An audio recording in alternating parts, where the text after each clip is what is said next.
Chapter 39, Preview Chapter, May. Author's note: Hey everyone, 50 here. I just wanted to let everyone following this story know that between work and writing some original pieces, I've been working on the foundations of the world on the side.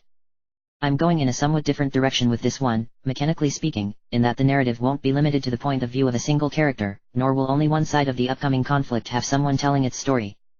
May will provide one set of eyes, but so will some Hoenn natives, and even a few folks from the various villainous groups native to Ruby, Sapphire, and Emerald. This is in no way a final product or even necessarily a portion thereof, but it's a good idea of what can be expected when I post the full story. Anyway, just wanted to let you all know that I've loved reading all of your reviews and personal messages. I've gone over every one, considered the criticisms, laughed, cringed, and generally felt like I have the best readers of any author on the internet. Peace.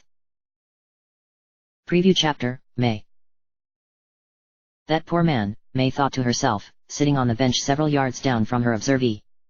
As the soldier in Team Rocket's black and red uniform gripped with white knuckles the edges of the barrel and vomited forcefully into the already overfull container, the ship beneath his feet hit the rising crest of a wave and threw him to the ground. The soldier failed to relinquish his grip on the barrel of regurgitated muck and pulled it over as he went down, splashing its contents all over himself, the floor, and no less than a dozen nearby people.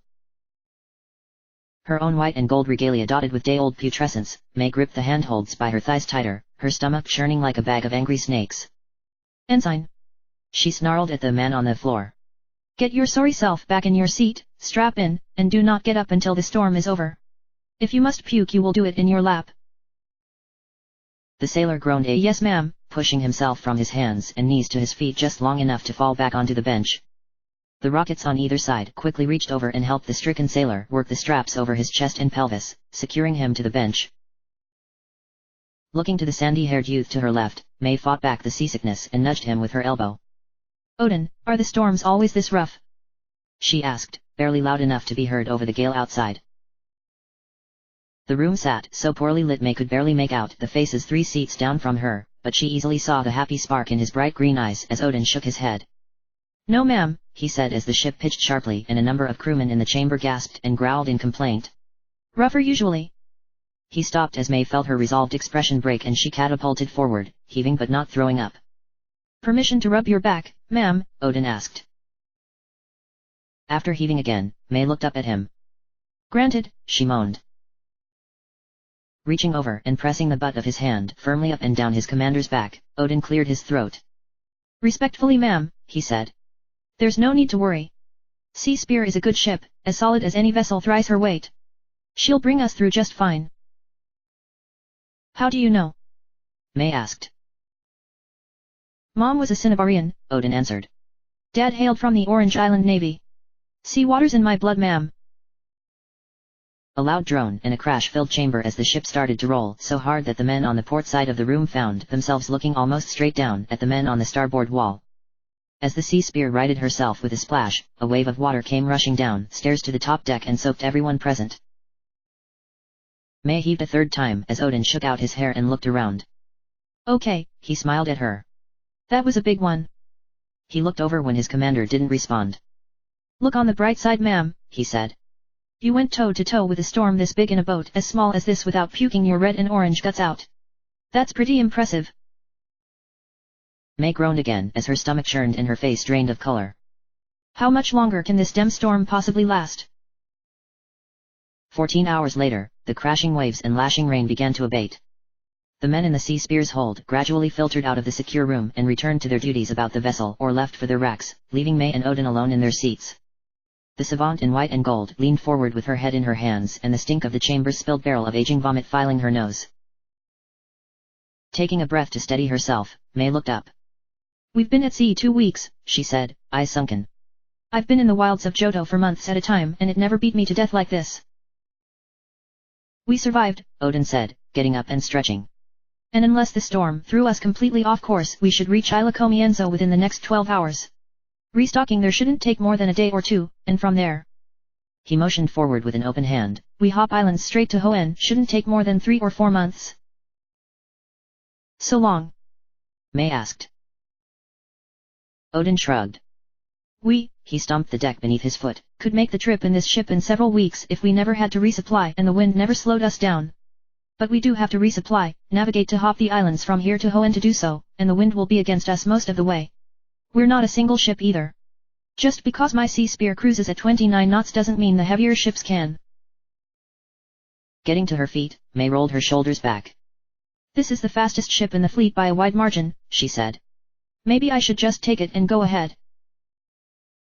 Wouldn't recommend it, ma'am. Odin followed as May crossed the room for the stairs leading up to the main deck. Sea Spear cuts through the waves quick enough, and her marines are some of the hardest troops in Team Rocket's employ, but there are pirate fleets between here and Hoenn, big ones, Gyarados and Tentacruel too. Any one of those catches us unawares and we're done. I know, May grumbled, climbing out into the blinding sunlight on deck, her long hair instantly caught in the fierce breeze and thrown all about her face as Odin walked behind her towards the bow of the ship. I just want to be there. I want my family's name, our lands back. The young savant gripped the rail at the forwardmost extreme of the ship, looking towards the horizon. Tomorrow wouldn't be soon enough, let alone several months. Ma'am, Odin stepped up behind May and to her left. Might I offer an alternate perspective? Turning back to the youth, May nodded. It occurred to her that she almost didn't recognize Odin as the stammering, awkward soul she had met on the docks of Pallet Town 2 weeks ago. Of course, she said. Offer away. Leaning against the railing, Odin looked towards the rear of the vessel at the 12 other ships trailing the Sea Spear, each one a minimum of twice the size of the lead vessel. Think of the coming months as a gift. Once we get to Hoenn, the real work starts, politicking, peacekeeping, and probably more than a little warring. Use the time afforded by the trip to strategize, put together a solid plan for how you're going to accomplish what needs doing. We need more than 12 ships and a few hundred men to take and hold an entire continent. Expression unchanged, May kept looking forward, staring intently at the horizon. You're right, she looked back at Odin. Is there a gym on Isla Comienzo? Was the last time I was there, the young trainer answered, taking a Pokeball from his belt and rolling it around between his fingers. Some young guy with a few moderately skilled Pokemon from what I hear. Never met him. Fine, May shrugged. Once we land, I'll leave restocking the flotilla to you and the other captains. Spare the purses as much as possible. Of course, Odin inclined his head to her. Where should I look for you when we finish? Wherever I can train, May answered, blinking against the wind. The young savant paused and looked to Odin as he glanced again back at the ships trailing his own. Odin folded his arms in front of his chest. It might do the men some good to see their commander directing them personally, he said. If you can find the time. May shook her head. I need to spend every spare minute I find between here and Little Root training my team. I want them as strong as possible. Respectfully, ma'am, Odin offered, strong Pokemon are all well and fine, but it would be good for morale if the rest of your men saw you taking an interest in them. Folding her arms, May turned directly towards Odin. Morale needs me less than I need my Pokemon, she said curtly. I had poured years into training my last team and Mewtwo slaughtered them before I realized the fight started. I'm a trainer at heart, Odin. That's where I need to focus my energy. Trainers fight wars, ma'am, Odin said. Leaders win them. Men can't follow someone who doesn't lead. He went on, adding with all respect, very quickly. Smirking and closing her eyes against the breeze, May smirked. However did you reach captain with those manners? Odin cleared his throat, his face noticeably redder. Took over when Mom and Dad passed, he said quietly and matter-of-factly. I'm sorry, May flinched. The captain, features soft, leaned his weight against the railing. Hemorrhagic pox, Odin shrugged. It's the bane of armies, navies, and cities alike in Orange and, from what I hear, Hoenn, spreads like hay fever on a windy day and kills like nothing I've ever seen. Do I even want to know? May asked. No, Odin answered. You probably should though. If we find an infected village in Hoenn, well, in your position I'd want to know why everyone's skin was turning obsidian black and sloughing off their bones like sheets of rice paper. If 10 men catch it, 9 men die and the 10th languishes blind for the rest of his life. No cure? Asked the young woman in white armor. No ma'am, Odin answered. You can vaccinate against it, but actually catch the stuff and you're gone. That's the problem. Out in the more remote islands in the Orange Chain, anywhere doctors don't usually go actually, the bloody pox just waits to wipe out whole villages and catch a ride on an unsuspecting slouch back to civilization. Taking a deep breath of the salty air, May resisted a shiver. That's horrible. Have you ever seen it up close? Odin nodded. I had the good fortune of being vaccinated young, so when the pox hit my father's ship, I got to clean up the remains, sanitize the ship, and bring it into port. Jaw slack, May stared at him. Odin, I'm so sorry, that must have been... She trailed off, a soreness stabbing into her chest as her companion stared without emotion at the horizon. I'm so sorry, she repeated. That was this ship. Odin pointed across the deck of the ship towards the captain's quarters. My father passed in that room there. He stopped as a look of horror spread across May's face. Don't give it a second thought, he said. I don't. Death's just as much a part of life as being born, no use worrying or dwelling. May spent the rest of that first afternoon since the storm touring the Sea Spear with Odin, assessing damage and gathering reports from the crewmen on their statuses. May left most of the talking to the young captain, perfectly content to allow the seaman to run the affairs aboard his own ship, though she made every effort to note the policies and procedures that came up during the tour. Stopping in the engine room, a cramped and dim chamber crowded by cables running across the floor and filled with the smell of hot copper and iron, May watched as Odin addressed two of the frigate's engineers. He knows this ship like the back of his hand, May thought as Odin and the engineers exchanged a great deal of numbers and pointed to the cables running here and there before chattering on about power generation and thermal to electric efficiency. Odin nodded, his face bearing a satisfied expression. Excellent work keeping the salts from freezing during the storm, said the captain as the pair of crewmen saluted him. I knew you boys were good, but that's impressive. Let's focus on keeping the noble metal buildup in the pipes to an absolute minimum until we reach our next stop. Understood. Both engineers dropped their salutes enthusiastically. Yes sir, they acknowledged. May paused in her inspection of the engines and turned to the crewmen, both of whom she noticed were watching her look around the room. Question, ma'am? The taller of the engineers probed, returning his hand to his chest to salute the young savant. Her earlier conversation with Odin sticking in the front of her mind, May pointed to the massive engine cases that consumed most of the lower deck's floor space. Ensign Keller, wasn't it? Tell me about the engine, she said calmly, a subdued smile on her lips. I'd like to know a little more about the Sea Spear and how you keep it running. The taller engineer, a burly character with a complexion like raw dough, cleared his throat and glanced between the captain and the flotilla commander. Yes ma'am, he said, visibly pulling himself together and beginning to motion to the massive cases. Well, basically, Sea Spear runs off an experimental thorium reactor. It's specially designed for naval applications, and calling it only top of the line would be an insult. The reactor itself started out as a proof of concept that the boss back in Viridian thought had enough potential to stick it on a boat and see how things went. May followed along as Keller walked her to a display panel showing several numbers in red and green bar graphs that monitored the heat, pressure, and other variables within the engine. Essentially, the engineer continued, Sea Spear was a great ship when Rocket co-developed it with the Orange Island Navy back in the day, but it was the modularity with which the ship was designed which made outfitting it with the LFTR power plant possible, and it's the power plant that makes her absolutely amazing. Sea Spear generates as much power as a small city, won't need to refuel for the next 15 years, and has the capacity to serve as an emergency power supply for other vessels that lose power. May nodded along. Very impressive, she said, reaching out and shaking the engineer's hand after he very briefly paused as if to make sure his commander had actually extended the gesture. I'll be joining the crew for meals this evening, and I'd like very much to discuss Sea Spear's potential to serve as a mobile base of operations then, assuming you would eat with me, she added.